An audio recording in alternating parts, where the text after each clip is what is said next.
I'm Doug from Ozone Park. You're watching Ring Fever, where the fans are the stars.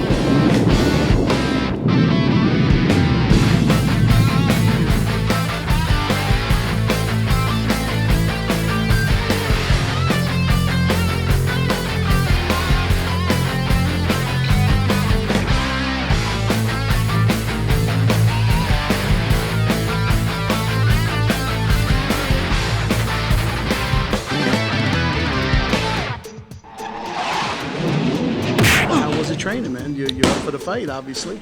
As soon as I heard that I was fighting for a belt, I wanted to complete training mode, and I've had the best training camp I've had out of all my fights. I did more than I did in any other fight, and I finally see it on my body. I see it in my training and sparring. I just, I feel better than I've ever did before. Excellent, man. Well, you seem really poised. You're in great shape, and you got lots of goodies hanging out here. What's going on, man? What are we in Publix? I got a surprise basket made by my teammate Andrea D'Angelo. She's such a thoughtful person, she's man. The best. She's the best teammate to have, definitely, and she's very, very skilled, and she's gonna do great tonight. Yeah, I love the fact that you guys support each other. I don't know how serious I could take you though with eating Cheetos or something. You really eat this stuff after you fight? The munchkins I might have. There's a couple. I'm gonna pick at it. I'm gonna see.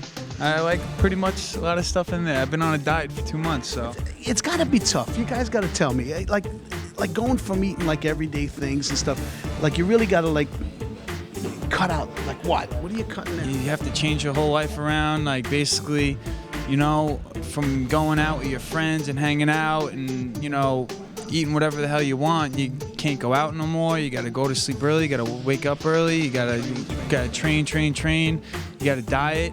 You can't cheat, If you're cheating, you're only cheating yourself, and then it affects you when you're in the ring, and I can't have that, so. She's smiling back there. I wonder why, because you didn't cheat, did you? No, never. It's the worst 8 weeks ever.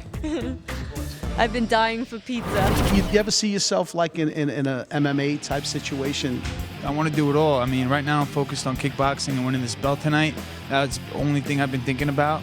But I do practice MMA on the side, and in the future, I would love to be Louis Neglia's first MMA fighter. But I mean, that's a work in progress, and it's going to take a lot of time and dedication, and we're not there yet. So that's a different head, right? That's a whole. Different... We're not there yet, but I mean, when I do get in there, I want to show my kickboxing, and I want to be able to utilize it without getting put in bad situations. So. Awesome. How about you, Andrea? No. Final. That's it. No. It's a firm no. Yeah, I really enjoy kickboxing and the stand-up work. I just think it's so technical, and I love MMA. I love to watch it, and Andrew would be great in it. I just don't think right now it's for me. I think maybe in the future, if that door opens, but my plan was within the next 2-3 fights to go pro, and I'm focusing on that with kickboxing. Love these two, man. Awesome. Thank you. From Kingston, New York, welcome please, James Harmony. From American Melbourne, Long Island,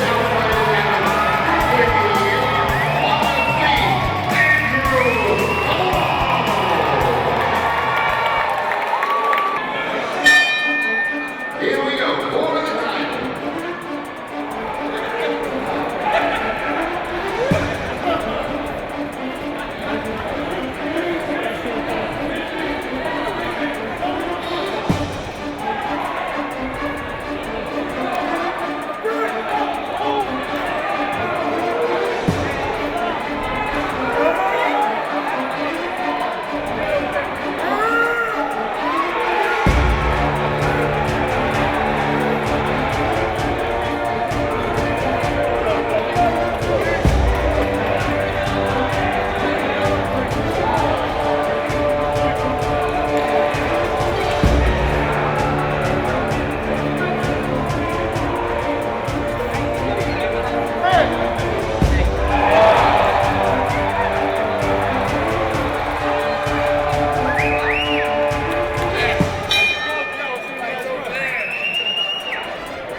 when I met my sensei Lou Neglia, when I first met him, I had no direction. I was just, you know, out in the street causing trouble, doing the wrong thing, trying to get respect in the wrong ways. And you know, I always was a fan of fighting, of watching fights, and I always said to myself, you know, I want to do that. You know, I think I would be good at that, and I think I can do it. And I met him. He put me on the right track, and I've been fighting ever since, and now I'm fighting for a belt. So I really owe it all to him, because, you know, a lot of people have the same dream I had, but don't get the right direction and don't really go nowhere. But he's the right direction, and he's put me on the right track. You seem like you're a humble guy. So what changed your mindset, or were you always that way? I mean, what were you rebelling? Or? I definitely wasn't always as humble as I am now. I mean, I had a lot to prove growing up. I wanted everybody to know who I was. I wanted everybody to respect me. I mean, it was just, you know, maybe an ego thing, but I got over it a little bit, you know, with the fighting, because now I'm getting my respect and I'm doing it the right way, not the wrong way.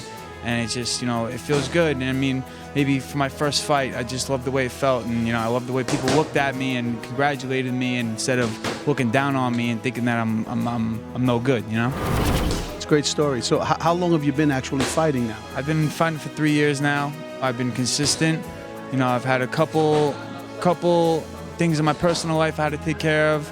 I got past that, and I just never looked back. How'd you meet Lou Neglia? I met him through a friend. A friend introduced me. He brought me to his house, and you know, I told him I wanted to be a fighter. I told him I wanted to spar. I told him I'm tough. I know, you know, I know what I'm doing, even though I didn't know what I was doing. And he had me spar. I took a beating. He liked the way I took the beating. I took it like a man, and I kept coming back. And I wasn't afraid of a fight. I wasn't afraid to get beat up. I just wanted to learn. I just wanted to be a good fighter. And eventually, the people that were beating me up in the beginning, we don't spar no more. You know what I mean? It's just, you know, I'm past that now, and you know, I love the levels that he's stepped me up in. You know, it's a great feeling. I like to look back now, fighting for a belt. I remember being here for my first fight, and I lost, and I was so happy still. Even though I lost, I was happy I got in there and I did it. Great words, man. Awesome. Andrew Ball. Great stuff.